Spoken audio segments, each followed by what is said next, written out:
Greetings and salutations, everyone. My name is Andrew Kirchhoff, and welcome to my YouTube channel. Today, we're talking about my hidden gems for Week 3 of the 2020 fantasy football season. On today's episode, we're going to be talking about the snap that occurred last night on Thursday Night Football that knocked many players out of our lineups. Starting off with DJ Chark and moving into the weekend, players like George Kittle, Michael Thomas, Jamison Crowder, Julio Jones potentially, and even Devontae Adams will be missing games this weekend due to injuries. The snap has affected all of our lineups, and we are definitely not up to our full strength. So what have we decided to do? We're going to re-put together the fantasy gauntlet. We're going to collect the hidden gems that are scattered all across this multiverse and collect the fantasy gauntlet and bring our players back and have ourselves some fantastic fantasy lineups with the help of some of these hidden gems. So that's what we're going to talk about today.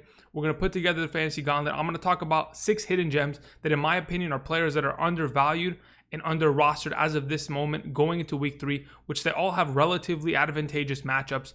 And I'll talk about my statistics, the opinions on the matter, and why I think some of these players should be at least picked up potentially for the upcoming weeks. Regardless, I want to thank you guys for your continued support. I really do appreciate you guys smashing the like button on every single video, subscribing to the channel for those of you who are new.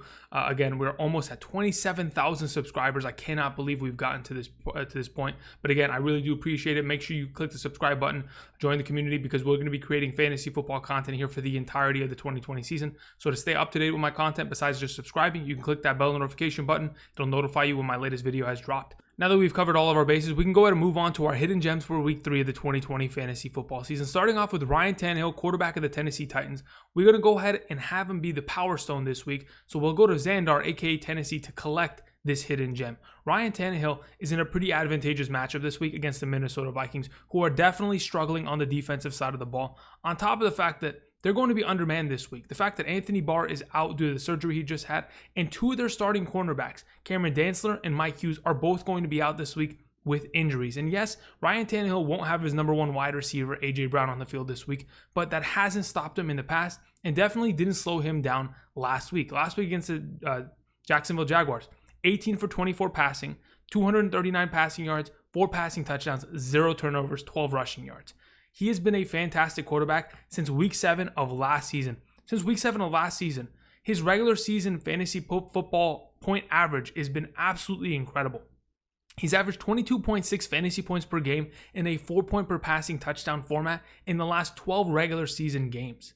Ryan Tannehill has been unstoppable, and the fact that he's only owned in 59% of Yahoo leagues and started this week in only 22% of Yahoo leagues is a little surprising to me, because as of this moment in time, he's my number 11 quarterback going into the week as of my rankings that I posted yesterday, and those haven't really adjusted very much. So going into this matchup where there's 2 cornerbacks down, the Minnesota Vikings are struggling as much as they are, and offensively they've been struggling heavily. Last week, Kirk Cousins was an absolute mess, and they just got completely blown out by the Indianapolis Colts.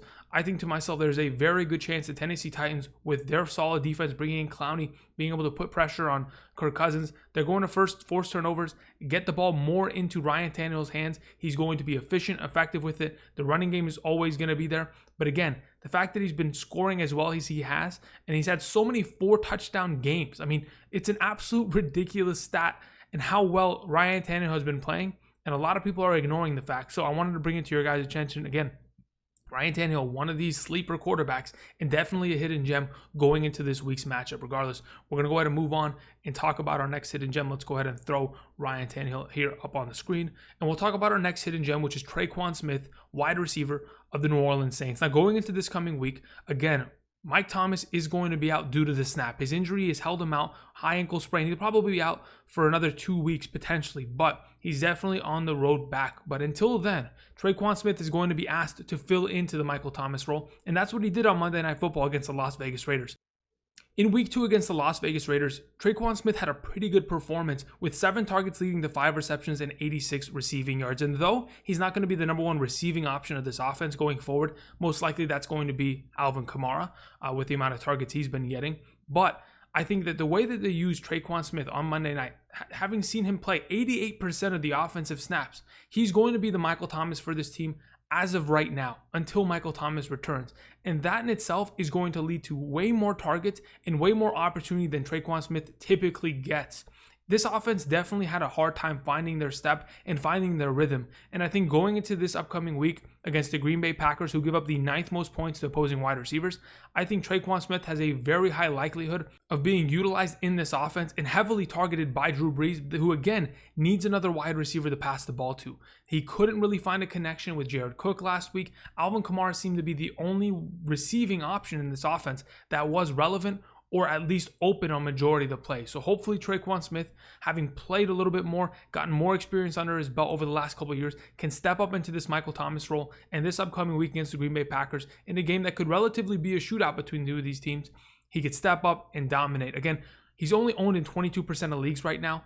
And again, if you're a Michael Thomas owner and you're struggling to find a wide receiver to fill into this spot, I think Tre'Quan Smith could be a good option potentially. And for the upcoming weeks, again, Michael Thomas is probably going to miss 2 to 4 more weeks with that high ankle sprain. That in itself, not a guarantee, but until then, you can go ahead and fill a roster spot with Tre'Quan Smith, who could definitely deliver a decent performance here for you in week 3. We go ahead and move on, and we talk about our next hidden gem. It's going to be the reality stone. The reality stone as of right now is Jordan Reed, because the reality of the situation with the San Francisco 49ers revolves around the fact that everyone on this team has been injured. Jimmy Garoppolo will be missing. Raheem Mostert will be missing. George Kittle will be missing. They still don't have Deebo Samuel back. They've lost a lot of offensive threats as of thus far this season. The starting quarterback will be Nick Mullins this week. And I think to myself, well, that's actually not a bad thing, because when Nick Mullins was the starting quarterback for this team for the 8 weeks at the back end of the 2018 season, he force-fed targets in the direction of their tight end, George Kittle. There's a reason why George Kittle broke so many records in 2018. It's because Nick Mullins was funnel targeting him an average of 10 targets per game and led to 15.5 fantasy point per game average in a half PPR scoring format. So I think to myself, Jordan Reed, finally healthy, found his footing last week with 8 targets leading to 7 receptions, 50 receiving yards, and 2 receiving touchdowns. Man, he's got a little bit of momentum on his side. He also increased his snap count nearly 30% from week 1 to week 2. Even though Ross Dwelley is getting some snaps here and there, he is not being used as a receiving threat. That is going to be Jordan Reed. And as of right now, when I look at this San Francisco 49ers offense, they're taking on the New York Giants. I'm not afraid of the New York Giants at all defensively. So I think to myself, Jordan Reed is probably the best receiving option on this team as of this moment in time, who is actually healthy and active and ready to go. Sure, they're going to run the ball, but eventually they're going to have to utilize the tight end position, and Nick Mullins definitely knows how to get that done. I expect Jordan Reed to get a little bit more usage this week, similar to last week, and maybe even be trusted even with more targets and be a part of the game plan even more down in the red zone, which he found a lot of success last week. Again, I know he's only owned in 22% of leagues, but if you're a George Kittle owner, or if you're struggling to find consistent tight end depth and or productivity, I think Jordan Reed is definitely an option that you can go and hit up this week and find a lot of success with. We're going to go ahead and we're going to move on to the Soul Stone. Now, we have to travel to Vormir, as we all know, to acquire the Soul Stone, but we also have to sacrifice somebody that I personally love. I really do like Sterling Shepard. Sterling Shepard has been a good wide receiver, and though he's been underutilized and he's dealt with a lot of injuries in his career, I think he's a great wide receiver. But unfortunately, he is dealing with a turf toe injury. And what does that mean? Well, this is exactly what Golden Tate has been waiting for. Over the last couple years, Golden Tate has been a pretty solid wide receiver. I mean, going back to his days in Detroit, he was a number 2 wide receiver at the end of the season. We know he still has talent, and he proved that last year. After coming off of his 4-game suspension to begin the 2019 season, he was averaging 12 fantasy points per game for the rest of the season in those 12 games. As soon as he was given the opportunity to be a starting wide receiver in this offense, with so many of the other pieces going down with injuries, Golden Tate was continuously used and given a lot of opportunities and had more than 5 games of 10-plus targets last year. That in itself, a lot of opportunity, and it helps a younger quarterback to have a slot receiver like Golden Tate. Now, as of right now, similar to last year, players are going and dropping like flies in this New York Giants offense. Saquon Barkley out for the season. Sterling Shepard sent to the IR with his turf toe. This is exactly the situation that Golden Tate was in last year, and that's why he succeeded so much, and that's why he scored as much as he did.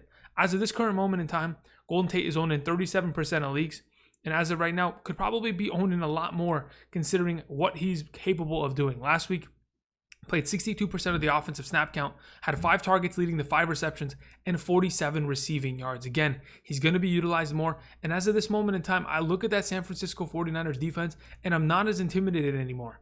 I think there's definitely a possibility where Daniel Jones can be able to at least have some effective drives and score against that defense. And I think Golden Tate is definitely going to be able to help them do that. I mean, again, they're still going to have Evan Ingram, who's going to be covered about probably the entire game by a couple of their pretty good coverage linebackers. Darius Slayton will pull some coverage, but Golden Tate will be open for majority of this game, will probably pull a bunch of targets and find himself a lot of fantasy value. That is why we have Golden Tate as our soul stone for this week. We'll go ahead and throw him up on the screen, and we move on to our time stone. I've seen 14,605 different outcomes.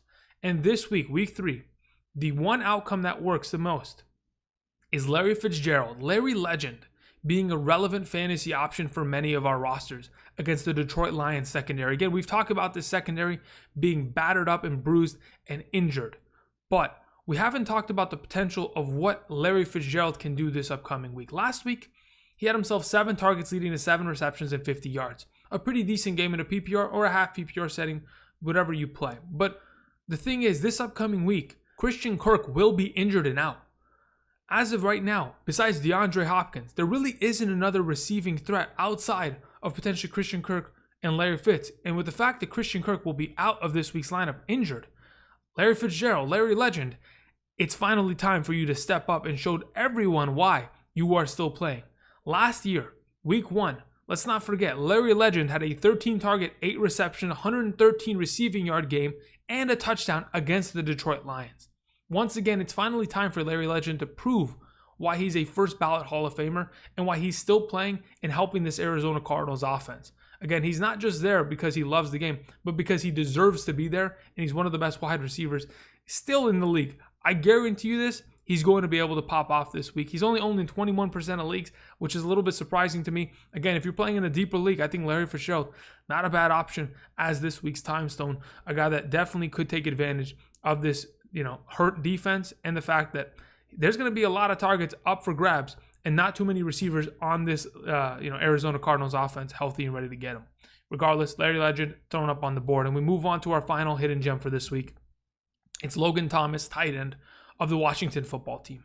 As of this moment in time, Logan Thomas has been one of the sneaky tight ends that, even though a lot of people don't hear Logan Thomas and immediately think good tight end, he has been given so much opportunity over the last 2 weeks that he must have a fantastic game this week. I'm cursed with knowledge, and I believe that Logan Thomas is on his path and his way to being one of these relevant and reliable tight ends. The fact that he's had 17 targets in the past 2 weeks, 8 targets in week 1 and 9 targets in week 2, is definitely an important factor. Though those targets have not led to many receptions, he only has 8 receptions on the 17 targets, has a total of 63 total receiving yards, and of course, only 1 receiving touchdown. But as of this moment in time, you play against the Cleveland Browns this upcoming week. They're giving up the most points to opposing tight ends throughout the entire National Football League. Week 1, Mark Andrews had a 20-point game. Week 2, C.J. Uzomah had himself a pretty good game, scored a touchdown, then got hurt. Then they bring in Drew Sample. Drew Sample dominates 9 targets, 7 receptions.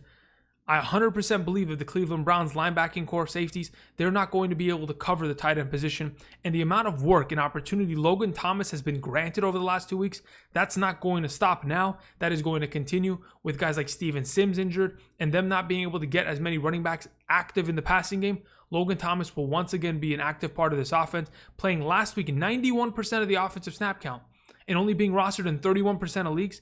That's a shame. And honestly, he'll probably be available for you this week. If you're struggling to find a tight end, I think Logan Thomas is a guy that you can definitely throw into your lineup and against one of the, if not the easiest matchup at the tight end position, be able to find some success with him this upcoming week. Those are my hidden gems for week 3 of the 2020 fantasy football season. The hidden gems for week 3 of the 2020 fantasy football season have now all been collected, and the fantasy gauntlet is finally complete. With Ryan Tannehill as this week's power stone, Tre'Quan Smith as a space stone, Jordan Reed as a reality stone, we have Golden Tate as the soul stone, Larry Legend coming in time, coming in clutch as the time stone, and finally we have ourselves Logan Thomas as the mind stone, as I'm cursed with knowledge. I think this is going to be a pretty good group of guys. I know in the last couple of weeks I've been off, but again, this is the entire point of this series. I'm taking shots into the dark. I'm going after players that are owned in, like I was mentioning, 20% of leagues for a reason. These are players that are not owned for a reason, and I'm just trying to see is there a potential that you can pick up a player, not 100% start them, but have them on roster in case they go off, and then in the coming weeks be able to use them and utilize them into better matchups? But again, I think these are some great hidden gems for this upcoming week. I want to thank you all for watching. I really do appreciate you guys' continued support. Next week, I will have a gauntlet. This will be an even greater thing. The gauntlet that I've usually used in the past is an oven mitten, but the color of it, it's a very light yellow. Does not really react well with the green screen out back. So again, it has definitely been a difficult transition, but I will have the gauntlet in this episode next week. So again, thank you everybody for watching. Make sure you smash that like button. Make sure you subscribe to the channel. And until next time, I'll see you guys. Peace.